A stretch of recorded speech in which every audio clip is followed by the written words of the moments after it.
আমিনু কামা আমানান নাস।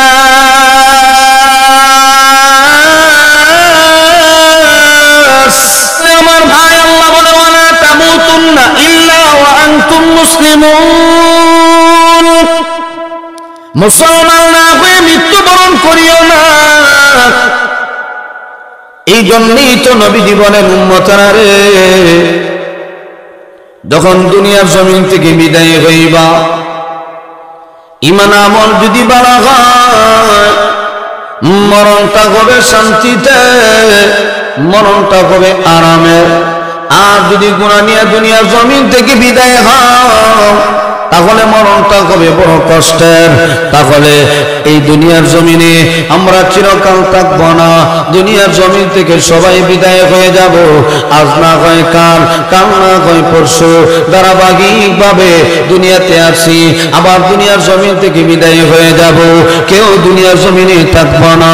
এই জন্য আমার আল্লাহর নবী বলেন, ও উম্মতেরা শোনো, ঈমান আমল নিয়ে যদি দুনিয়ার জমিন থেকে বিদায় না হও, তাহলে অবস্থা কেমন ভয়াবহ হবে জানোনি?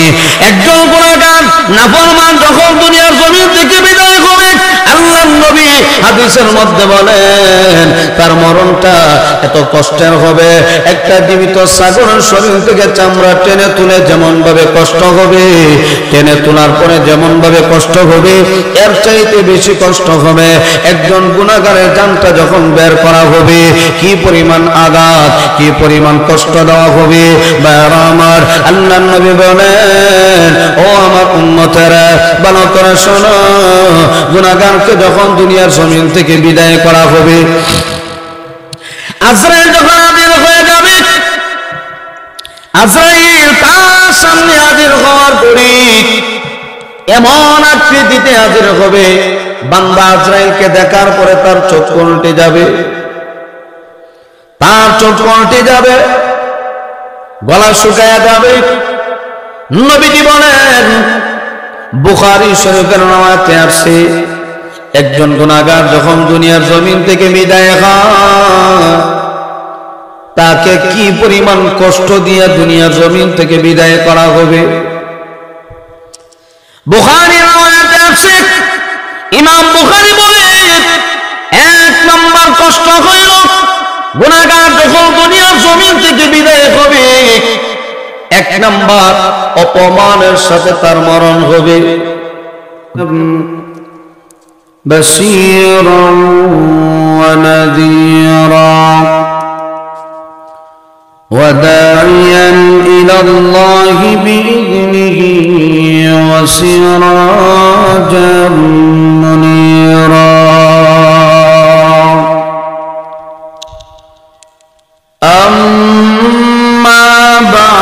فأعوذ بالله من الشيطان الرجيم. بسم الله الرحمن الرحيم. يا أيها الذين آمنوا اتقوا الله حق تقاته ولا تموتن إلا وأنتم مسلمون. قال رسول الله صلى الله عليه وسلم: المسلم من سلم المسلمون من لسانه ويده، أو كما قال النبي عليه الصلاة والسلام. اللهم صل على محمد وعلى آل محمد كما صليت على إبراهيم وعلى آل إبراهيم إنك حميد مجيد اللهم بارك على محمد وعلى آل محمد كما باركت على إبراهيم وعلى آل إبراهيم إنك حميد مجيد بلغ العلا بكماله كشف الدجى بجماله حسنت جميع خصاله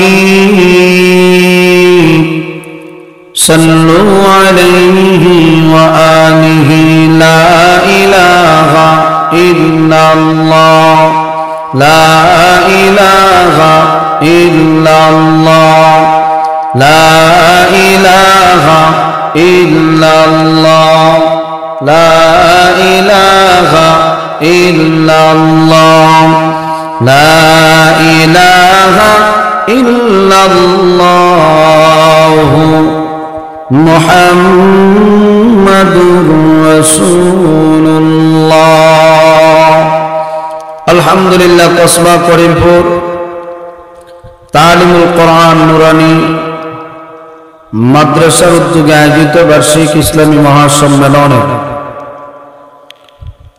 চলমান অধিবেশনের সভাপতির আসন অলঙ্কিত করেছেন জনাব সদর মুহতারাম মুআজ্জাজ মুকাররম উলামায়ে কেরাম মুরব্বিয়ান আযম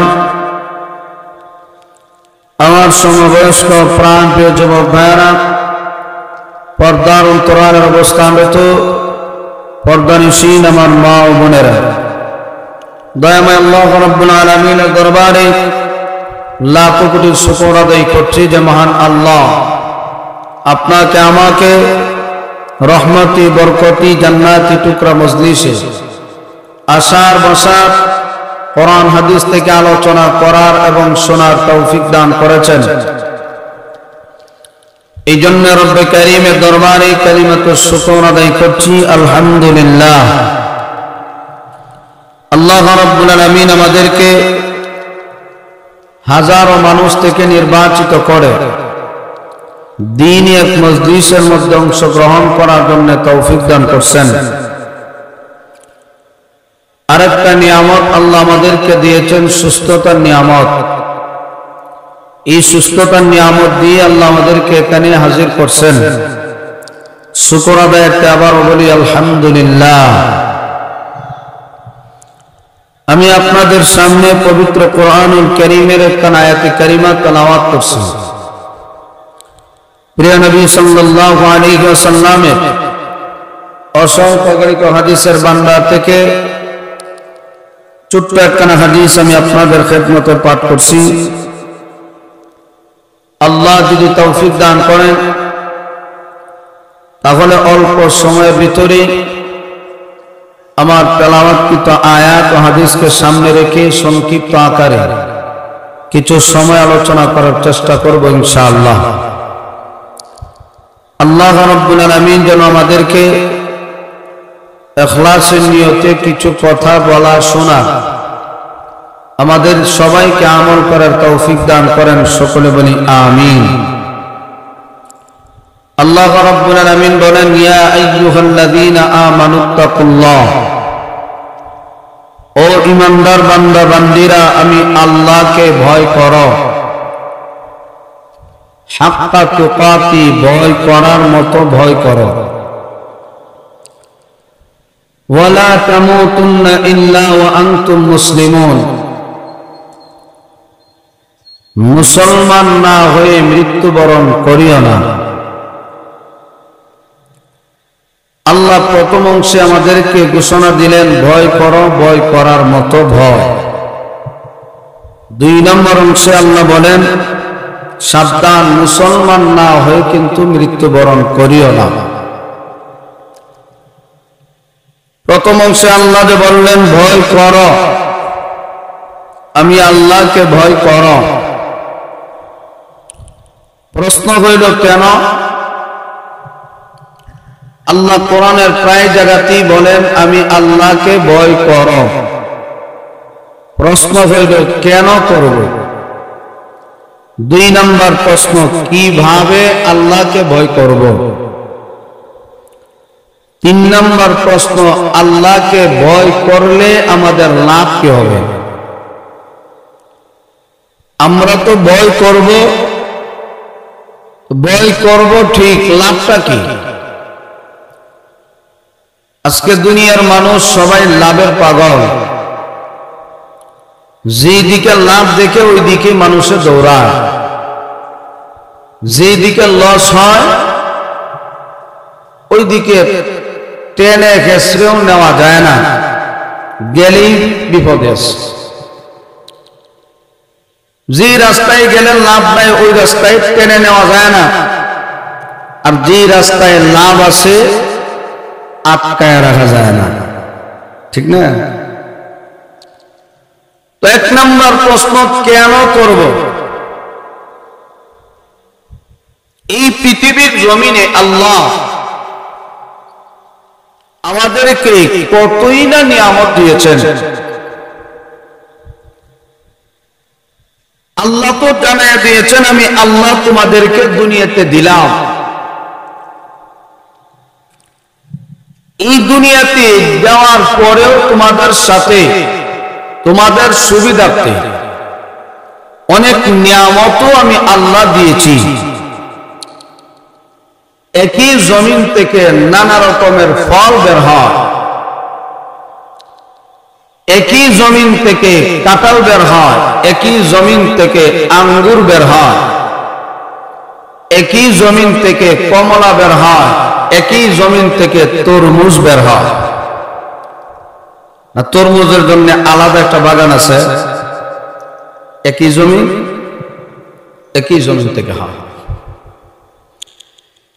আল্লাহ বলেন, এই নিয়ামতগুলি খাইবা আর আমি আল্লাহ ইবাদত করবা, কারণ তোমাদেরকে পাঠাইলাম আমি আল্লাহর ইবাদতের জন্য। এখন নিয়ামত খাইবা আর ঘুমাইবা, এই জন্য আমি আল্লাহ তোমাদেরকে নিয়ামত দেই নাই, এই জন্যও তোমাদেরকে পৃথিবীতেও পাঠাই নাই। প্রত্যেকটা মানুষের জীবনের একটা লক্ষ্য থাকে, উদ্দেশ্য আছে। আল্লাহ বলেন, আমি আল্লাহর উদ্দেশ্য হইল তোমাদেরকে দুনিয়াতে দিলাম, দুনিয়াতে গিয়ে আমি আল্লাহর কথা স্মরণ করবা, আমি আল্লাহর ইবাদত করবা। মা খালাকুতুল জিন্না ওয়াল ইনসা ইল্লা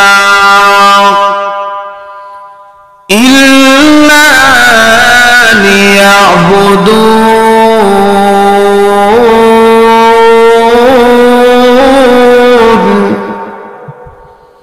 আল্লাহ বলেন, মানুষ জাতি, জিন্নাত জাতি, মানব দানবকে আমি আল্লাহ সৃষ্টি করলাম একমাত্র আমি আল্লাহর ইবাদতের জন্য।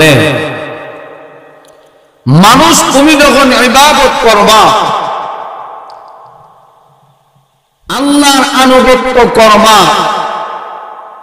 তোমার জীবনের ফায়দা হবে, জীবনের লাভ হবে। আমরা তো লাভের পাগল, ইবাদত করলে লাভ আছে। লাভটা কি? ইল্লা লিয়াবুদুন।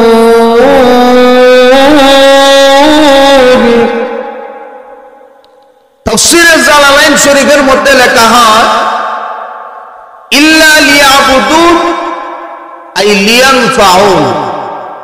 তুমি যখন ইবাদত করবা তোমার লাভ হবে, তোমার ফায়দা হবে। দুনিয়াতে ইবাদত করলে, ঈমান আমল নিয়ে যাইতে পারলে কবরের জগতে শান্তি, হাসরেও শান্তি, মিজানেও শান্তি, বিনা হিসাবে জান্নাত পেয়ে যাবে। ইল্লা লিয়াবুদুন আই লিয়ারিফুন। ইবাদত যদি আমরা করি তাহলে আল্লাহর মারিফত আমরা হাসিল করতে পারবো, আল্লাহকে পাওয়ার রাস্তা আমরা পেয়ে যাব। এই জন্য আল্লাহ রাব্বুল আলামিন বলেন, আমি আল্লাহ তোমাদেরকে সৃষ্টি করলাম, এর একটা উদ্দেশ্য হইল আমি আল্লাহর ইবাদত করবা। এ বান্দা, তোমরা যদি আমি আল্লাহর ইবাদত করো, তোমাদের লাভ, তোমাদের ফায়দা। কোন বান্দা যদি দিনরাত 24 ঘন্টা আল্লাহর নাফরমানি করে, আল্লাহর কোন দিক থেকে ইজ্জতের কমতি হবে না। কেউ যদি দিন রাত আল্লাহর ইবাদত করে, 24 ঘন্টা আল্লাহর ইবাদত করে, তাহলে আল্লাহর কোন দিক থেকে সম্মান বাড়বে না। ইবাদত করলে আল্লাহর ইজ্জত বাড়বে না। গুনাহ করতে করতে সারাটা জীবন যদি কাটায়া দেয়, তাহলে আল্লাহর কোন দিক থেকে ইজ্জত কমবেও না। আল্লাহ বলেন, তোমাদেরকে পাঠাইলাম, দুনিয়ার জমিনে দিলাম, এত নিয়ামত আমি আল্লাহ তোমাদেরকে দিলাম, যে নিয়ামত গুলি গণনা করে কোশ্চিন কানেও শেষ করতে পারবে না।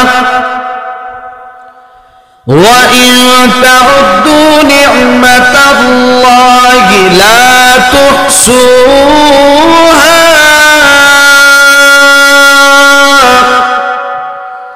আল্লাহ বলে, এত নিয়ামত তোমাদেরকে দিলাম, এই নিয়ামত গুলি গণনা করে শেষ করতে পারবে না।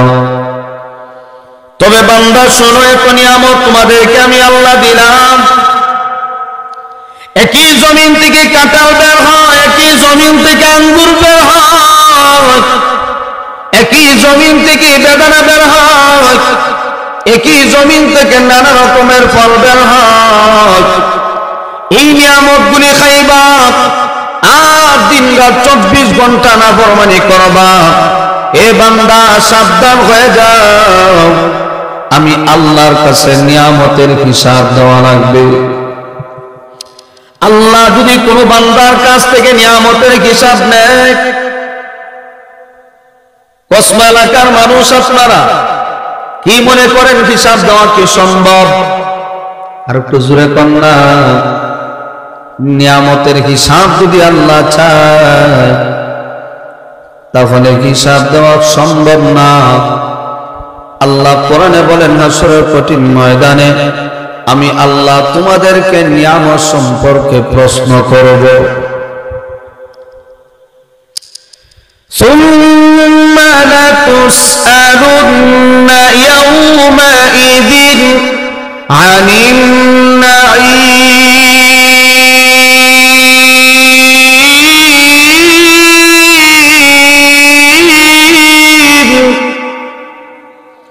আল্লাহ বলে, হাসরের কঠিন ময়দানে নিয়ামত সম্পর্কে প্রশ্ন করা হবে।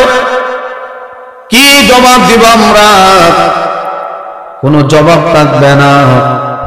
এই জন্য আল্লাহ বলেন, নিয়ামতগুলি দিলাম, এই নিয়ামতগুলি খাও, আর আমি আল্লাহর ইবাদত করো, আমি আল্লাহর মারিফত হাসিল করো। মারিফত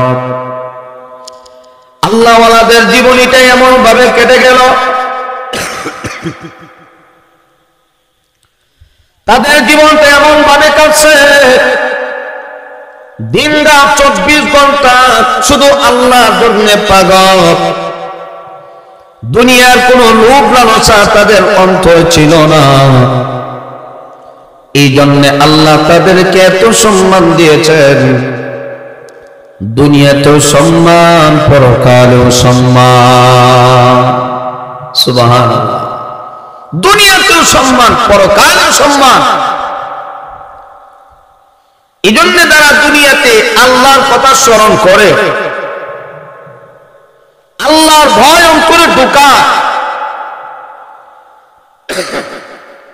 জবান দিয়ে শুধু বলি ভয় করি, ভয় করব, তাকওয়া তো এটার নাম না। শুধু জবান দিয়া, চামড়া জিহ্বা দিয়া, টুট দিয়া বললাম ভয় করব। নবীজি সাহাবায়ে কেরামকে দেখায় দিয়ে বলেন, আত-তাকওয়া হাহুনা। তাকওয়া তো অন্তরের বিষয়। তাকওয়া কিসের বিষয়? অন্তরের বিষয়। কারণ অন্তর যদি ভালো হয়ে যায়, তাহলে সে কোনদিন অন্যের সম্পদ আত্মসাৎ করে পাবে না। ঠিক কিনা ধরে কন? যার অন্তরে আল্লাহর ভয় আছে, সে কোনোদিন অন্যায় ভাবে অন্যের গালে আঘাত করতে পারে না। যার অন্তরে আল্লাহর ভয় আছে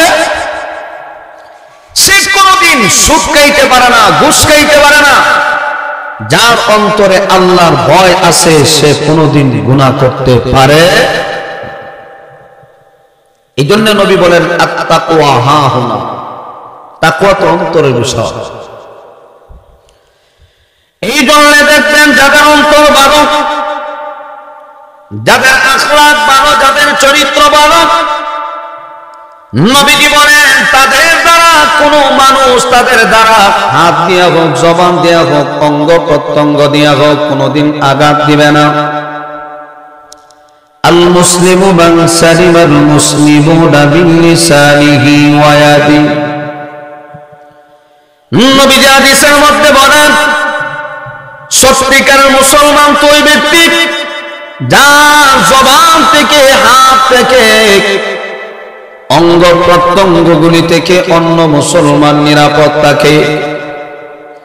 এই জন্য আমার আল্লাহর ভয় যদি অন্তরে ঢোকাও তাহলে দুনিয়াতেও লাভ আছে, পরকালেও লাভ আছে। আল্লাহকে কেন ভয় করব? এত নিয়ামতগুলি আল্লাহ আমাদেরকে দিলেন, এই নিয়ামতগুলি খাবো আর আল্লাহর কথা স্মরণ করব। দেখবেন এলাকার মেম্বার সাহেব হোক, চেয়ারম্যান সাহেব হোক, অনেক সময় রাস্তাঘাট যদি করে দেয়, ব্রিজ করে দেয়, তাহলে মানুষগুলি ওনার প্রশংসা সব সময় করে। যদি চেয়ারম্যান সাহেব আসে সবাই ভয় পায়, বাহ চেয়ারম্যান সাহেব হইতেছে, ভয় পায় না? একদিকে ভয় পায় আর একদিকে উপকার হয়। এই জন্য আল্লাহকে ভয় করো, দুনিয়াতেও লাভ, পরকালেও লাভ। আল্লাহ বলেন আমি আল্লাহকে ভয় করো। আল্লাহকে কেন ভয় করব? পৃথিবীর জমিনে মানুষ দুনিয়াতে চলাফেরা করার ক্ষেত্রে মানুষ একজন আরেকজনকে চারটা কারণে ভয় পায়। একই এলাকার মানুষ একই সাথে চলাফেরা করে, এরপরও দেখা যায় একজন আরেকজনকে ভয় পায় না। কেন পায়? তাফসীরের কিতাবের ভিতরে লেখা হয় দুনিয়ার জমিনে একজন আরেকজনকে কেন ভয় পায়, এই কেন প্রশ্নের জবাবে চারটা কারণ উল্লেখ করা হয়েছে। এক নম্বর হল যার ক্ষমতা বেশি লোকে তারা ভয় পায়। দুই নম্বর যার টাকা পয়সা বেশি, অর্থ সম্পদ বেশি, লোকে তারা ভয় পায়। তিন নম্বর যার সৈনিক বেশি, লোকে তারা ভয় পায়। চার নম্বর যার অস্ত্র বেশি, লোকে তারা ভয় পায়। যার ক্ষমতা বেশি, এলাকার মধ্যে দাপট বেশি, তারা সবাই ভয় পায়। কারণ আমরা প্রত্যেকে যার যার হাতে কয় হাত? 3.5 হাত। আমি আমার হাতে 3.5 হাত, আপনি আপনার হাতে 3.5 হাত, এর পরেও কেন ভয় পাবে? যার যার হাতে তো 3.5 হাত, কিন্তু ভয় পায় কেন? তাফসীরের কিতাবে লেখে চারটা কারণ। এক নম্বর যার ক্ষমতা বেশি, এলাকার মধ্যে যার ক্ষমতা বেশি তার পাওয়ারই আলাদা, ঠিক কিনা জোরে কম। দুই নম্বর যার টাকা পয়সা বেশি, অর্থ সম্পদ বেশি, তার পাওয়ারই আলাদা, লোকে তারে ভয় পায়। তিন নম্বর যার সৈনিক বেশি, লোকে তারে ভয় পায়। যে গোষ্ঠীর মধ্যে লাঠিওয়ালা বেশি, এই গোষ্ঠীর সবাই ডরায় না? এই গোষ্ঠীর সাথে কেউ লাগে না, কারণ গোষ্ঠী বড়। তার এই গোষ্ঠীর মধ্যে 40-50 জন একই বয়সের যুবক থাকে, 40-50টা লাঠি এক গোষ্ঠীর থেকে বের হইলে কি মনে করেন? সম্ভব নেই তাদের সাথে পারা, সম্ভব না। এই জন্য যার সৈনিক বেশি, লোকে তারা ভয় পায়। 4 নম্বর যার অস্ত্র বেশি, যার সাথে পিস্তল থাকে, লোকে তারা ভয় পায়। পুলিশ দেখলে ভয় লাগে না, কথা কন্যা দেখ না। বিডিআর দেখলে, সেনাবাহিনী দেখলে তার উপায় নেই, র্যাব দেখলে তো আর গুম টুম সব শেষ। দেখলেই ভয় লাগে। কারণ রাস্তাঘাটে মাঝে মধ্যে চলার ক্ষেত্রে দেখা যায় ডাকাত বাবু একদল আছে, এদেরকে দেখলেই ভয় লাগে। ঠিক কিনা জোরে কম? কেন ভয় লাগে? বলে ওদের সাথে অস্ত্র আছে, আর যার সাথে অস্ত্র আছে এর সন্ত্রাস বলে। কি বলে? সন্ত্রাস। কিন্তু আমার ভাই যে চাই কারণ একজন আরেকজনকে ভয় পায়। এক নাম্বার হলো যার ক্ষমতা বেশি লোকে তারা ভয় পায়। তাফসীরে কিতাবের ভিতর লেখা হয় এই পৃথিবীর জমিনে সবচাইতে বেশি পাওয়ারফুল আল্লাহর পাওয়ারের চাইতে কারো কি পাওয়ার বেশি হয়? আরো জোরে বলেন, আল্লাহর পাওয়ারের চাইতে কারো পাওয়ার নাই। আল্লাহর পাওয়ার সবচাইতে বড় কঠিন। এই জন্য তো আল্লাহ কোরআনে বলেন আমি আল্লাহর ক্ষমতা বেশি, আমি আল্লাহর পাওয়ার বেশি। আমি আল্লাহ মানুষগুলিকে মাঝে মধ্যে ঢিল দেই, হঠাৎ করে ধরি না।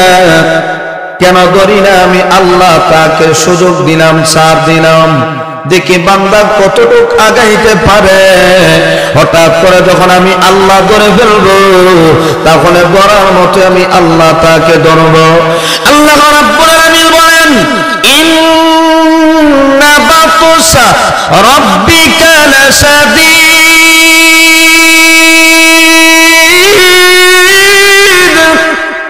আল্লাহ বলেন আমি আল্লাহর ধরা বড় কঠিন। আল্লাহর এত পাওয়ার, আল্লাহর ক্ষমতা এত বেশি। আল্লাহ যদি কাউকে ধরে তাহলে ধরার মতো ধরেন, এত সহজে তাকে ছাড় দেয় না। যেমন ভাবে আমার আল্লাহ নমরুদকে ধরলেন, এমন ভাবে সাইজ করলেন, ল্যাংরা মশা দিয়ে আমার আল্লাহ নমরুদের মতো নেতাকে সাইজ করছে। ল্যাংরা মশা দিয়া, তাও বাতা পাও না, বাঙ্গা পাও, ঠেং বাঙ্গা। নমরুদ বিশাল এরিয়া নিয়ে আগুন ধরাইছে। উদ্দেশ্য হইল ইব্রাহিম আলাইহিস সালামকে আগুনের মধ্যে ফুরাই দিবে। কেন? বলে উনি ঈমানের দাওয়াত দেন, ইসলামের প্রতি মানুষকে আহ্বান করে। বাবার শত্রু, দেশের প্রধানমন্ত্রীর শত্রু। এখন সিদ্ধান্ত হইল নমরুদ ইব্রাহিম যেভাবে আগাইতে আছে তাকে জ্বালানো ছাড়া আর কোনো উপায় নেই। এখন ফন্দি তারা তৈরি করছে, কিভাবে তাকে মারা যায়? বলে আগুন তৈরি করো, আগুনের মধ্যে তাকে পুরায় মেরে ফেলা হবে। আমাদের বুদ্ধি যে জায়গায় গিয়ে শেষ, আল্লাহর বুদ্ধি সেখান থেকে শুরু হয়। ঠিক কিনা জোরে কোন? বিশাল বড় এরিয়া। তাফসীরে মারিফুল কোরআনে লেখে 4 মাইল এরিয়া নিয়ে বিশাল আগুন ধরাইছে, দাও দাও করে আগুন জ্বলে। এখন বুদ্ধি দিছে নমরুদকে, ইব্রাহিম পয়গম্বরকে কিভাবে ফালানো যায়। নমরুদে পরামর্শ চাই, কেমনে ফালাবো? শয়তানে মুরব্বি সাইজা আইসা বলে ও নমরুদ, ও নেতা, উলঙ্গ কইরা শরীর মধ্যে দিয়ে আগুনে ফেলাই দাও। বুদ্ধি দিয়ে শয়তান চলে গেছে। শয়তান যখন এই বুদ্ধি দিছে, নমরুদ এই বুদ্ধিটা গ্রহণ করিয়া ইব্রাহিম পয়গম্বরকে আগুনে ফেলাই দিবে, উলঙ্গ করে ফেলাই দিছে। সাথে সাথে আল্লাহ আগুনকে ডাক দেয়া কয়, এ আগুন, আমার বন্ধু, আমার খলিল ইব্রাহিম পয়গম্বর ঈমানের পরীক্ষা পাশ করেছে, আগুনে চাপ দিবে। তুমি ইব্রাহিম পয়গম্বরের জন্য ফুলের বাগান হয়ে যাও।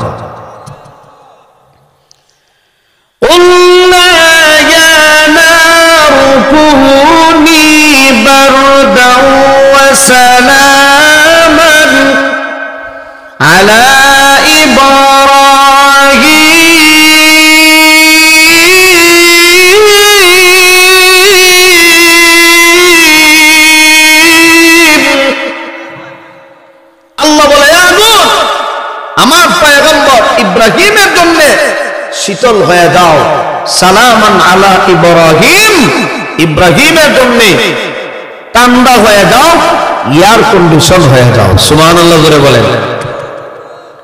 যখন আগুনে ফেলাই দিছে, ইব্রাহিম পয়গম্বর আগুনের মধ্যখানে বসে জান্নাতি ফল খায়। নমরুদ যখন উকি দিয়ে দেখছে ইব্রাহিম পয়গম্বর আগুনের মধ্যখানে বসে বসে জান্নাতি ফল খায়, নমরুদের মাথা গরম। এত বিশাল আগুন ধরাইছি, ইব্রাহিমকে জ্বালাইবে লাগিয়া, এখন দেখা যায় এই আগুনই আমার সাথে বেঈমানি করলো। আগুনে ইব্রাহিম পয়গম্বরকে কেন জ্বালায় না? এখন নমরুদে আগুনটা ডাক দিয়া কয়, কিরে তোর কি ফাওয়ার নাই? আগুন রে কয়, যেই কালে এই কথা কইছে এমনি আল্লাহ আগুনের জবান খুলে দিয়েছে। আগুনে ডাক দেয়া কয়, নমরুদ আমি আগুনের পাওয়ার আছে না নাই একটু দাঁড়ে আয়া দেখ আমি আগুনের পাওয়ারটা কেমন। যেই কালে আগুনে ডাক দেয় নমরুদে ভাগে, নেতা দৌড়ে, আগুনে ডাকে নেতা ভাগে।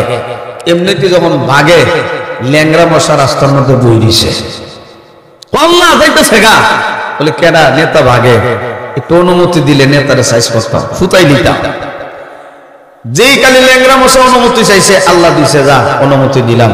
তোর তো এমনি ঠ্যাং ভাঙ্গা কি আর করবি? আর ঠ্যাং ভাঙ্গা ল্যাংরা রুলা তোর কানা যেদি বড় বিত্তবিস, ঠিক না? এটি সমাজের মধ্যে ফেস লাগাই বেশি। তো সবাই না, আবার কিছু কিছু আপনাদের এলাকার কথা বলতেছি। অনেক সময় দেখা যায় ল্যাংরা মানুষ যারা, ওরা প্রায় সময় মারামারি লাগাই দেয়। তো ল্যাংরা মশার অনুমতি যখন পাইছে, ল্যাংরা মশার অনুমতি যেহেতু আল্লাহ দিছে, এখন নেতারে শেষ করে গেল না, খেতে ঢুকছে, ঢুকে বরাবর সিনাজনকে বসে মগজ মগজ বইয়ে কত সময় পরে পরে 500 ভাবার একটা ইঞ্জেকশন মারে, 500 ভাবারে। যেই কালে ইঞ্জেকশন মারে নমরুদ যখন মাথা গরম, খালি হাত দিয়ে আঘাত করে মাথার মধ্যে। এখন হাতের তাবা কে লাগে, এখন একটারে ডাক দিছে, আমার দল বলা একটারে দায়িত্ব দিছে, জুতা ল, জুতা লইয়া যেই দিকে কামড় দিব এই দিকে জুতা দেখালে বাইরে দিবে। এখন যারা জুতার দায়িত্ব দিছে, এখন নেতার মাথার মধ্যে, নেতার মাথা তো জুতা দিয়া ডানে বামে সামনে পিছনে খালি জুতা দিয়ে বাইরে, জুতার বাড়ি কেন লাগে। এখন এর চাকরি শেষ, আরেকটা ডাক দিছে, মুগুল্ল মুগুল, এই জুতার বাড়ি আর লাগে না, মুগুল্ল। যে কালে মুগুল লইছি, এ বড় টেনশন আছে, নেতার মাথা যদি ফাইটা, যদি মাথা ফাটে তাহলে তো সমস্যা, আমার চাকরিও থাকতো না। এখন মুগুর দিয়ে যখন বাইরে আস্তে আস্তে ডানে বামে সামনে পিছনে বাড়ি দেয়, নেতার মাথা তার বাড়ি লাগে না। নমরুদ দেখো ইটা বাড়ি হইতো না, জুড়ে দিবে। যেই কালে জুড়ে কইছে, নেতা আমি তো রেডি আছি, আপনি খালি বলবেন আমি বাড়ি দিব, আমার সমস্যাটা কিটা। যেই কালে কইছে জুড়ে দে বাড়ি দে, যখন কইছে এমন জোরে বাড়ি মারছে, মাথা 2 টুকরো হয়ে গেছে। ল্যাংরা মশা বাইরে যা, আর আল্লাহ নেতারে সাইজ করে দিচ্ছে। তাহলে আমার ভাই, আল্লাহ বলে আমি আল্লাহর ক্ষমতা বেশি, আমি আল্লাহর পাওয়ার বেশি। 2 নাম্বার, আমি আল্লাহর সৈনিকের অভাব নাই, আমি আল্লাহর অস্ত্রের অভাব নাই, আমি আল্লাহর অর্থ সম্পদের অভাব নাই। আল্লাহ রাব্বুল আলামিন বলে, নবী গো আমি আল্লাহর সৈনিকের অভাব নেই, আমি আল্লাহর ঘর কেমন ভাবে হেফাজত করেছি। আল্লাহু আকবার। আল্লাহ রাব্বুল আলামিন জানায় দেয়, বন্ধু আমার, আলাম তারা কাইফা ফাআলা রাব্বুকা বিআসহাবিল ফিল আলাম ইয়াজআল কাইদাহুম ফি তাদলিল ওয়া আরসালা আলাইহিম তায়রান আবাবিল। আল্লাহ নবী আমার, আলাম তারা আপনি কি দেখেন না, কাইফা ফাআলা রাব্বুকা বিআসহাবিল ফিল। বন্ধু গো আমি আল্লাহর ঘরটা আমি কেমন ভাবে হেফাজত করেছি। ও নবী আপনি কি দেখেন না, আমি আল্লাহ তাদের সাথে কেমন ভাবে আচরণ করলাম, কেমন ভাবে তাদের সাথে ব্যবহার করলাম, হস্তি বাঘিনীর সাথে কেমন ভাবে আচরণ করলাম। আলাম ইয়াজআল কাইদাহুম ফি তাদলিল। আল্লাহ রাব্বুল আলামিন বলে, নবী আমার আমি আল্লাহ তাদের কৌশলগুলি ব্যর্থ করে দিলাম। আমি আল্লাহর ঘর ভাঙার জন্য যখন কুস্তি বাহিনী এসেছিল, আমি আল্লাহ তাদের কৌশলগুলি ব্যর্থ করে দিলাম। ওয়া আরসালা আলাইহিম তায়রান আবাবিল, আমি আল্লাহর ঘর হেফাজত করার জন্য আমি আল্লাহ আমার একদল সেনাবাহিনী পাঠায় দিলাম। এমন ভাবে যখন সেনাবাহিনী আমি আল্লাহ পাঠায় দিলাম, যাকে যাকে পাখি তখন হাজির হয়ে গেল। তারমিহিম বিহিজারাতিন মিন সিজ্জিল। আল্লাহ রাব্বুল আলামিন বলে, আমি আল্লাহ আমার সেনাবাহিনী খালি হাতে পাঠাই নাই, অস্ত্র দিয়ে পাঠাইছি। আল্লাহ বলে এমন ভাবে অস্ত্র দিলাম, ছোট ছোট পাথর। এই ছোট ছোট পাথরের মধ্যে তাফসীরের কিতাবের ভিতরে লেখা হয়, প্রত্যেকটা পাথরের মধ্যে প্রত্যেকটা বেঈমান কাফেরের নাম লেখা ছিল। ওই পাথরের মধ্যে যে কাফেরের নাম লেখা ছিল, পাথরটা তার উপরে গিয়ে নিক্ষেপ হয়েছে, সঙ্গে সঙ্গে দুনিয়ার জমিন থেকে বিদায় হয়ে গেল। এই জন্য আমার আল্লাহ রাব্বুল আলামিন বলে, নবী গো, আমি আল্লাহর সৈনিকের অভাব নাই, আমি আল্লাহর অস্ত্রের অভাব নাই। 4 নাম্বার, আমি আল্লাহর অর্থ সম্পদের অভাব নাই। আপনাদের এই বাহুবল এলাকায়, এই কচবা এলাকায়, আপনাদের এই এলাকায় বিঘা বলে না কেয়ার বলে? বিঘা বুঝুন, 1 কেয়ার 2 কেয়ার বা বিঘা কেয়ার পাওয়া। তাহলে 1 কেয়ার জমিন বিক্রি করলে ধরেন না 10-12 লক্ষ টাকা পাওয়া যায়। আপনাদের এলাকার ধরেন না 15 লক্ষ টাকা বা 20 লক্ষ টাকা পাওয়া যায়। যে জমিন থেকে আপনি টাকা পাইলেন, এই জমির মূল মালিককে? আর টোজনে কান। এখন যদি কেউ কর না এটা আমার বাপ দাদার জমিন, আমি ওয়ারিশ সূত্রে পাইছি, আছে না একদম, যেটা আমার বাপ দাদার জমিন, 1 বিঘা তো ঠেং মারি বেরিয়া হয় না, মারামারি লাগার সময় কথা কয়। এই জমিনের মূল মালিক কে? আল্লাহ। এই জন্য আল্লাহ বলেন, আমি আল্লাহর অর্থ সম্পদের অভাব নাই। এ বান্দা, তোমরা যে জমিনের মধ্যে থাকো, এই জমিনের মালিক তো আমি আল্লাহ। আজকে তুমি মালিক হইলা বান্দারে, সাময়িক মালিক আমি আল্লাহ তোমাকে বানাইলাম। কারো হায়াত 60 বছর, কারো হায়াত 70 বছর, কেউ আবার 80 বছর, কেউ আবার 100 বছর। তার হায়াত যতটুকু আছে এতটুকু সে জমিনের মালিক। তাহলে এখন দেখেন, আদম আলাইহিস সালাতু ওয়াস সালাম থেকে শুরু করে এখন পর্যন্ত এই জমিনের কত মালিকের পরিবর্তন হয়ে গেল। কিয়ামত পর্যন্ত যারা আসবে এই জমিনের মালিক হবে। মালিক আসে, আবার জমিন থেকে বিদায় হয়ে যায়, জমিন জমিনের জায়গাতে আসে। আল্লাহ বলে, বান্দারে, এই জমিনের মূল মালিক হইলাম আমি আল্লাহ। শুধুমাত্র কেবলমাত্র আমি আল্লাহ তোমাদেরকে দিয়েছি সাময়িক মালিক বানায়া। এই জন্য আল্লাহ বলেন, আমি আল্লাহর অর্থ সম্পদের অভাব নাই। প্রশ্ন করেছিলাম 3টা প্রশ্ন। 1 নম্বর প্রশ্ন ছিল, আল্লাহ বলেন আমি আল্লাহকে ভয় করো। প্রশ্ন করেছিলাম কেন করব? এই কেন প্রশ্নের জবাবে তাফসীর কারণ 4টা কারণ উল্লেখ করছে। একটা কারণ হইল যার ক্ষমতা বেশি লোকে তারে ভয় পায়। 2 নাম্বার, যার সৈনিক বেশি লোকে তারে ভয় পায়, যার অস্ত্র বেশি লোকে তারে ভয় পায়, যার অর্থ সম্পদ বেশি লোকে তারে ভয় পায়। তাহলে এই 4টা গুণ আল্লাহর মধ্যে বিদ্যমান আছে না নাই? তাহলে এখন ভয় করব কাকে? ওয়াজ বুঝছেন এখন? তাহলে ভয় করব কাকে? এই কেন প্রশ্নের জবাবে 4টা কারণ পাইলাম। তাহলে 1 নাম্বার, কেন ভয় করব? আল্লাহকে ভয় করব, কারণ আল্লাহর পাওয়ার বেশি, আল্লাহর সৈনিকের অভাব নাই, আল্লাহর অর্থ সম্পদের অভাব নাই, আমার আল্লাহর অস্ত্রের অভাব নাই। এই জন্য দেখবেন আল্লাহর কোটি কোটি সৈনিক আছে, কোটি কোটি সৈনিক। আল্লাহ যদি কোনো নেতাকে সাইজ করতে হয়, তাহলে ছোট্ট একটা ল্যাংড়া মশা দিয়ে যদি নমরুদের মতো নেতাকে সাইজ করতে পারে, তাহলে আমাদের মতো নেতাকে সাইজ করতে ল্যাংড়া মশাও লাগবে না। ঠিক না? কত সৈনিক যে আল্লাহর আছে হিসাব নাই। কোন নেতারে যদি আল্লাহ সাইজ করতে চায়। আর বেঙ্গুল ছিলেন নি, বেঙ্গুল বলা বলা বেঙ্গুল, আল্লাহ যদি ধরায় দেয় বেঙ্গুলের গোষ্ঠী কই যায় নেতার একটু ফুটাই নাই ঘন্টা লাগবো নি কথা শুনেন আপনারা মিনিটও লাগতো না বলার কামড় বেঙ্গুলের কামড় এই একটা দিয়ে ফুটাইলেন তাহলে আল্লাহর সৈনিকের পাওয়া সুবহানাল্লাহ কত সৈনিক আল্লাহ এই জন্য 1 নাম্বার সমাধান পাইলাম কেন ভয় করব আল্লাহর পাওয়া বেশি 2 নাম্বার কিভাবে আল্লাহকে ভয় করব আল্লাহ রাব্বুল আলামিন বলে বান্দারে আমি আল্লাহকে ভয় করো ভয় করার মতো ভয় করো 2 নাম্বার কারণ ইয়া আইয়ুহাল্লাযীনা আমানুত্তাকুল্লাহ হাক্কা তুকাতিহি ওয়া লা তামুতুন্না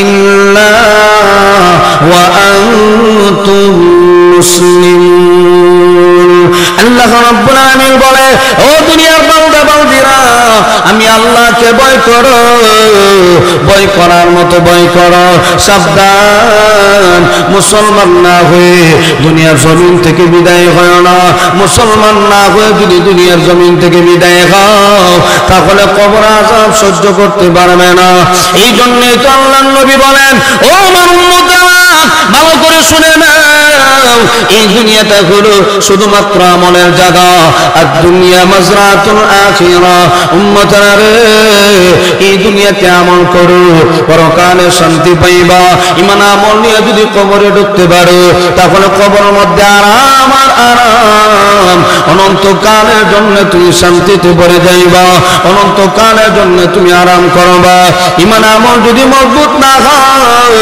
গুনাহ নিয়ে যদি কবরে যাও তাহলে কবর আযাব সহ্য করতে পারবে না এই জন্য তো আল্লাহ বলে সাবধান এ বান্দা মুসলমান না হয়ে কবরে ঢুকবা না ইমানদার না হয়ে কবরের ভিতরে ঢুকবা না আমরা যারা এখানে আছি সবাই তো ইমানদার সবাই তো মুসলমান তাহলে আল্লাহ কেন বলেন মুসলমান না হয়ে মরবা না তাহলে বোঝা গেল এখনো পরিপূর্ণভাবে মুসলমান হতে পারি নাই আমরা তো দাওয়াতে তাবলীগের বাইরে এখানে অনেকে আছে আমরা তো মানুষকে দাওয়াত দিই ঈমানের দাওয়াত একদল আছে আমি নিজে ঈমানদার আপনি হিন্দুকে দাওয়াত দেন না কে কয় নাই কথা সেই ঈমানদার তার কাছে ঈমানের দাওয়াত নিয়ে গেলে উত্তর আরেকটা দেয়া কয় আমি তো ঈমানদার হিন্দু বাড়ি আছে তার আগে মুসলমান বানা তুমি যে কেমন ঈমানদার এটা আল্লাহ ভালো করেই জানে ঠিক কেন জোরে কর এক বেলা নামাজ পড়ে 3 বেলা নাই সেও তো ঈমানদার আবার একদল মুসল্লি এমনও আছে বছর 2 সারা জীবন কবর সাজদা মাথাত লাগায় না মাটি তার সাজদা দেয় না বছর 2 সারা দেয় না আর একদল মুসল্লি আছে শুধু শুক্রবার সারা সপ্তাহ দেয় জুম্মা হইলে সবার আগে গিয়ে মসজিদে আছে না নাই আল্লাহ জানে আমরা কেমন ঈমানদার এই জন্য আল্লাহ আমরা তো ঈমানদার আল্লাহ ঈমানদারদেরকে আমাদেরকে আল্লাহ ঈমানের প্রতি দাওয়াত দেয় আমরা তো ঈমানদার দাবি করি অথচ আল্লাহ আমাদেরকে ঈমানের প্রতি আহ্বান করেন ঈমানের দাওয়াত দেন আমিনু কামা আমানান নাস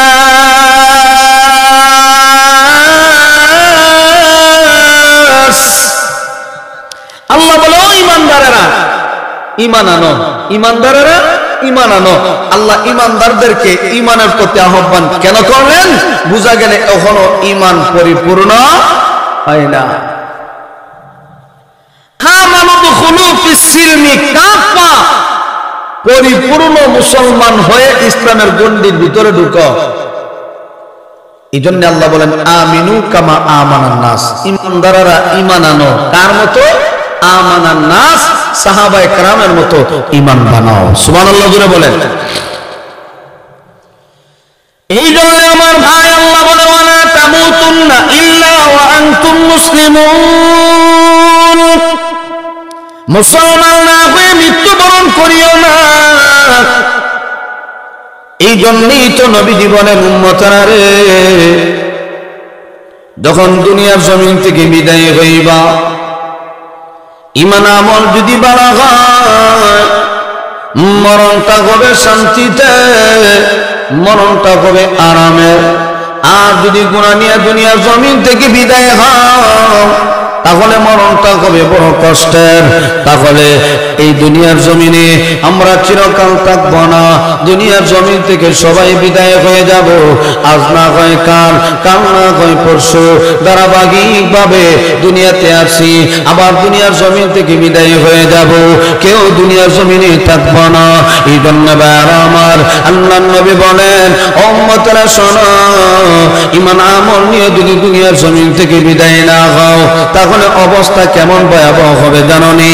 একজন গুনাহগার নাফরমান যখন দুনিয়ার জমিন থেকে বিদায় হবে, আল্লাহর নবী হাদিসের মধ্যে বলেন তার মরণটা এত কষ্টের হবে, একটা জীবিত ছাগলের শরীর থেকে চামড়া টেনে তুলে যেমন ভাবে কষ্ট হবে, টেনে তোলার পরে যেমন ভাবে কষ্ট হবে, এর চাইতে বেশি কষ্ট হবে একজন গুনাহগারের জানটা যখন বের করা হবে। কি পরিমাণ আঘাত, কি পরিমাণ কষ্ট দেওয়া হবে। ভাইরা আমার, আল্লাহর নবী বলেন, ও আমার উম্মতেরা ভালো করে শোনো, গুনাহগারকে যখন দুনিয়ার জমিন থেকে বিদায় করা হবে, আজরাইল যখন হাজির হয়ে যাবে, আজরাইল তার সামনে হাজির হওয়ার পরে এমন আকৃতিতে হাজির হবে, বান্দা আজরাইলকে দেখার পরে তার চোখ উল্টে যাবে, তার চোখ উল্টে যাবে, গলা শুকায়া যাবে। নবীজি বলেন, বুখারী শরীফের নামাতে আসছে, একজন গুনাহগার যখন দুনিয়ার জমিন থেকে বিদায় হয় তাকে কি পরিমাণ কষ্ট দিয়ে দুনিয়ার জমিন থেকে বিদায় করা হবে।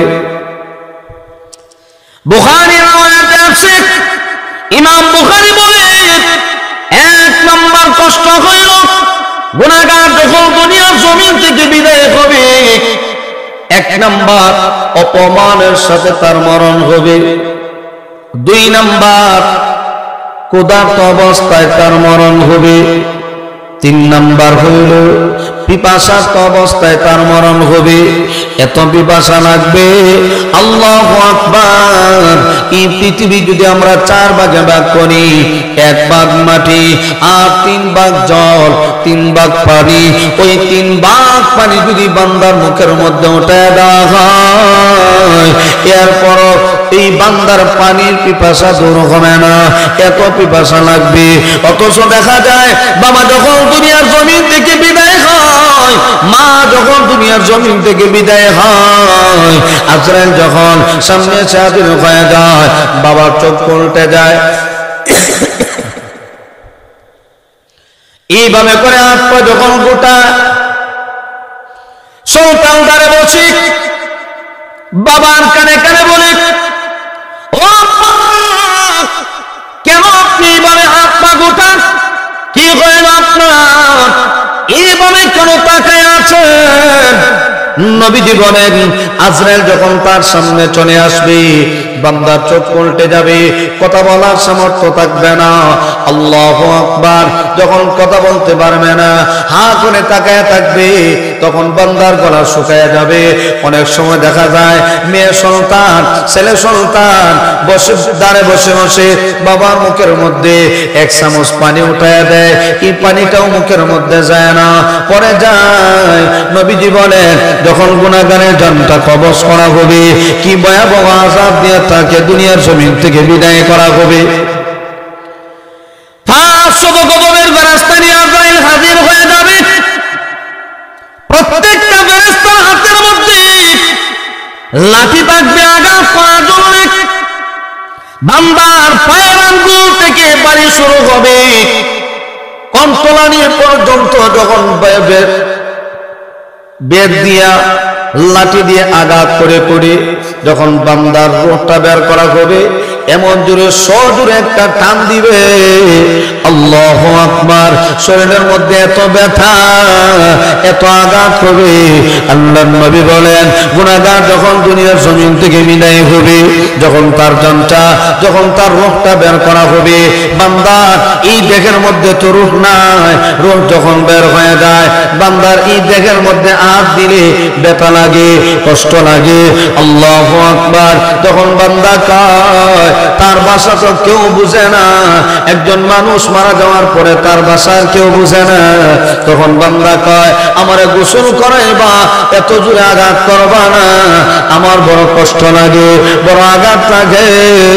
গুনাহগারকে নিয়ে যখন কবরের দিকে নেওয়া হয় তখন ডাক দিয়ে কয় আমারে নিও না, কোথায় নিয়ে যাও ও গ্রামবাসী, আমারে নিও না, আমি একা একা কবরে থাকতে পারবো না, এই আদরের সন্তান আমাকে নিও না, ঘরের মধ্যে রেখে দাও। কিন্তু বাবা যতই কোটি টাকার মালিক হোক না কেন, মারা যাওয়ার পরে একদিন দুই দিন কেউ ঘরের মধ্যে রাখে না, রাখেনি।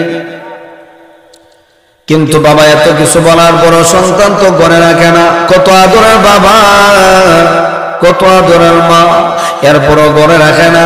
ডাক দেখো আমারে নিও না, আমি থাকতে পারবো না।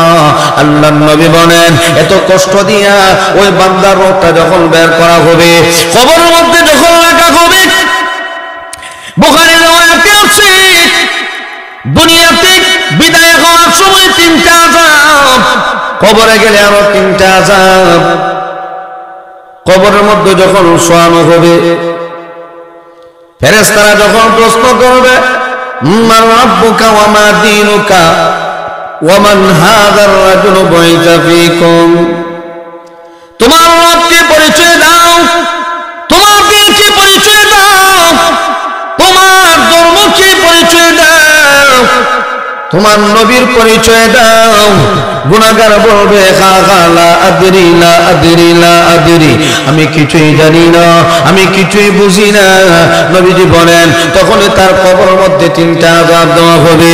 এক নাম্বার হইল দুই পাশের মাটি। আজকে মাটি জমিনের উপরে আমরা একটা জড়া করি, মাটির মধ্যে কোদাল দিয়ে আঘাত করি, মাটি কথা বলে না, মাটি আমাদেরকে নাড়া দিয়ে ফেলে দেয় না, আমাদেরকে কষ্ট দেয় না। কিন্তু এই মাটির কত পাওয়ার, এই মাটির কত ক্ষমতা জাননি। আল্লাহ নবী বলেন দুই পাশের মাটি এমন জোরে আঘাত দিবে হাড্ডিগুলি চুরমার হয়ে যাবে, একটা আরেকটা হাড্ডির ভিতরে গিয়ে এইভাবে ঢুকে যাবে। যখন দুই পাশের মাটি আঘাত দিবে, বান্দা চিৎকার দিবে, দুনিয়ার কেউ তার চিৎকারের আওয়াজ শুনবে না। আল্লাহু আকবার। আদরের সন্তান শুনবে না, আদরের বিবি শুনবে না, আদরের ভাই তাকে সহযোগিতা করবে না, তার আওয়াজ শুনবে না, এত চিৎকার দিবে, কেউ তাকে সহযোগিতা করবে না। আল্লাহর নবী বলেন দুই নাম্বার কষ্ট হইল তার কবরের মধ্যে আসজাউল আকরা নামক বিষাক্ত একটা অজগর সাপ তার কবরের মধ্যে দেওয়া হবে। এই সাপটা তাকে কামড়াইতে থাকবে, এত সজোরে কামড় দিবে। আল্লাহ নবী বলেন একবার যখন কামড় মারবে 70 হাত মাটি নিচে চলে যাবে, আবার উঠানো হবে, আবার যখন কামড় মারবে 70 হাত মাটি নিচে চলে যাবে। এইভাবে করে কিয়ামত পর্যন্ত এই সাপে তাকে কামড়াইতে থাকবে। শুধু তা না, 3 নাম্বার আযাব হইল আল্লাহর নবী বলেন তার কবরের মধ্যে জাহান্নামের আগুন দেওয়া হবে। কবর অন্ধকার, জাহান্নামের আগুন অন্ধকার, এই অন্ধকারের মধ্যে আগুনের মধ্যে জ্বলতে থাকবে। তাহলে কি ভয়াবহ আযাব দেওয়া হবে। এই জন্যই তো আল্লাহ কোরআনে জানায়া দেয় ওয়ালা তামুতুন্না ইল্লা ওয়া আনতুম মুসলিমুন। সাবধান, মুসলমান না হয়ে দুনিয়ার জমিন থেকে বিদায় হয় না। যদি মুসলমান হয়ে ঈমানদার হয়ে দুনিয়ার জমিন থেকে বিদায় হও, আল্লাহর নবী বলেন আজরাইল যখন আসবে ঢাল কবজ করার জন্য সুগ্রাম লাগাইয়া সুন্দর পোশাক পরিহিত অবস্থায় আজরাইল যখন বান্দার সামনে দাঁড়াবে, বান্দার চোখের সামনে জান্নাতের নিয়ামতগুলি তুলে ধরা হবে। আল্লাহর নবী বলেন একটা রুমাল যখন তার চোখের সামনে তুলে ধরা হবে তখন জান্নাতের নিয়ামতের দিকে বান্দা তাকায় থাকবে। আর এই অবস্থায় তার রূপটা বের করা হবে, বান্দা টেরই পাবে না। আল্লাহ রাব্বুল আলামিন বলে আমার এই ঈমানদার বান্দা বান্দির জানটা যখন কবজ করবে, আল্লাহু আকবার, আজরাইলের মাধ্যমে যখন কবজ করা হবে তাদের কোনো কষ্ট হবে না, তাদেরকে কোনো আঘাত দেওয়া হবে না। জান্নাতের নিয়ামত দেখায় দেখায় তাদেরকে তাদেরকে দুনিয়ার জমিন থেকে উঠায় নেওয়া হবে। আল্লাহু আকবার। আমার আল্লাহ ডাক দিয়ে বলে, এ বান্দা দুনিয়াতে অনেক কষ্ট করেছো, আমি আল্লাহকে না দেখে আমি আল্লাহকে পাওয়ার জন্য কত কষ্ট তুমি করেছো। আল্লাহ রাব্বুল আলামিন বলে, ইয়া আইয়াতুহান নাফসুল মুতমাইন্না ইরজিই ইলা রাব্বিকি রাদিয়াতাম মারদিয়া ফাদখুলি ফি ইবাদি ওয়াদখুলি জান্নাতি।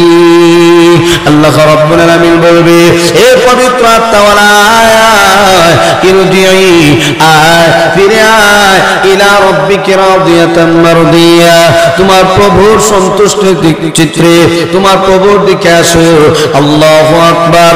ফাদখুলি ফি ইবাদি, আমার নেককার বান্দাদের সাথে শামিল হয়ে যাও। সুবহানাল্লাহ জোরে বলেন। ওয়াদখুলি ফি ইবাদি, আল্লাহ রাব্বুল আলামিন বলে, এ বান্দা জান্নাতের ভিতরে প্রবেশ করো। তখন এই কথা বলতেছিলাম, আল্লাহ বলে সাবধান, মুসলমান না হয়ে দুনিয়ার জমিন থেকে বিদায় হয়ো না। আল্লাহকে ভয় করো, ভয় করার মতো ভয় করো। মুসলমান না হয়ে দুনিয়ার জমিন থেকে বিদায় হয়ো না। 3 নাম্বার প্রশ্ন করেছিলাম, আল্লাহ রাব্বুল আলামিনকে ভয় করলে আমাদের লাভ কি হবে? আল্লাহ রাব্বুল আলামিন বলে, বান্দারে আমি আল্লাহকে যদি ভয় করতে পারো তাহলে দুনিয়াতেও লাভ, পরকালেও লাভ। সুবহানাল্লাহ করে বলেন। দুনিয়াতে লাভ কি? আল্লাহ বলেন, ওয়া মান ইয়াত্তাকিল্লাহা ইয়াজআল লাহু মাখরাজা ওয়া ইয়ারযুকুহু মিন হাইথু লা ইয়াহতাসিব। আল্লাহ রাব্বুল আলামিন বলে, এ বান্দা আমি আল্লাহকে যদি ভয় করতে পারো, আমি আল্লাহ এমন ভাবে তোমাকে রিজিক দিব, এমন ভাবে তোমাকে রাস্তা বের করে দিব, এ বান্দা তুমি কল্পনাও করতে পারবে না। এই জন্য আল্লাহওয়ালা যারা, বুজুর্গ যারা, যাদের ভিতরে আল্লাহর ভয় আছে, যাদের ভিতরে আল্লাহর ভয় ছিল, তাদের কোনো টেনশন নাই, তাদের কোনো ভয় নাই। আল্লাহ রাব্বুল আলামিন বলে, এ বান্দা তোমরা আমি আল্লাহকে ডাকো, আমি আল্লাহ তোমাদেরকে অটোমেটিক রিজিকের ব্যবস্থা করে দিব। রিজিকের মালিক কে? আল্লাহ। ওয়া মা মিন দাব্বাতিন ফিল আরদি ইল্লা আলাল্লাহি রিজকুহা ওয়া ইয়ালামু মুস্তাকাররাহা ওয়া মুস্তাওদাআহা। আল্লাহ বলে, এই পৃথিবীর জমিনে যত মাখলুকাত জমিনের মধ্যে বিচরণ করে, সমস্ত মাখলুকাতের রিজিকের দায়িত্ব আমি আল্লাহর হাতে। সব মাখলুকাতের রিজিকের দায়িত্ব কার হাতে? আল্লাহ। আপনি যখন আল্লাহকে ডাকবেন, আল্লাহ কেমনি আপনার রিজিক মিলাই দিবে কল্পনাও করতে পারবেন না। অথচ দেখা যায় সারা দিন রাত বান্দা কষ্ট করে টাকার জন্য, কিন্তু দুনিয়াবি লাইনে নামাজ রোজা বাদ দিয়ে যতই আপনি টাকা ইনকাম করতে চান না কেন, দৈনিক যদি 3000 টাকা ইনকাম হয়, দেখা যায় ঘরের ভিতরে ঢোকার আগে মাত্র 200 টাকা পকেটে থাকে। এই টাকার মধ্যে কোনো বরকত থাকে না। আর আপনি যদি নামাজ পড়ে আল্লাহর ভয় অন্তরে নিয়ে রিজিকের তালাশে বের হয়ে যান, তাহলে এই অল্প টাকার মধ্যে দেখবেন আল্লাহ বরকত বাড়ায় দেবে। অনেক নামাজি ড্রাইভার ভাই এমন আছে, নামাজ পড়ে বের হয়েছে রিজিকের তালাশে, কল্পনাও করতে পারে না 1 ঘন্টার ভিতরে 1500 টাকা ইনকাম হয়ে গেছে। আছে না নাই? এই জন্য দুনিয়াতে আল্লাহ মুত্তাকিদেরকে পুরস্কার দেন, সম্মান দান করে। শুধু তা না, পরকালে আরেকটা পুরস্কার মুত্তাকিদের জন্য আল্লাহ রাখছেন। আল্লাহু আকবার। আল্লাহ রাব্বুল আলামিন বলে, পরকালে তাদের জন্য কি পুরস্কার? আল্লাহ বলে, হাসরের ময়দানে এই তাকওয়াওয়ালা মানুষ, মুত্তাকিরা যারা হবে, তাদের কোনো ভয় থাকবে না। সুবহানাল্লাহ জুড়ে বলেন। আল্লাহ তাদেরকে সম্মান দিবেন। ইয়াউমা নাহশুরুল মুত্তাকিনা ইলার রাহমান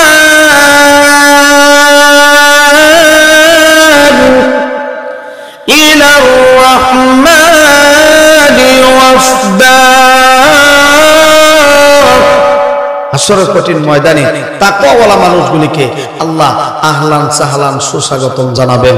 শুধু তা না, সুস্বাগতম জানায়া আল্লাহ তাদেরকে ফেরেশতাদের মাধ্যমে দলে দলে জান্নাত পর্যন্ত পৌঁছায় দেবেন। وسيق الذين اتقوا ربهم إلى الجنة زمرا حتى إذا جاءوها وفتحت أبوابها وقال لهم خزنتها سلام عليكم طبتم فادخلوها خالدين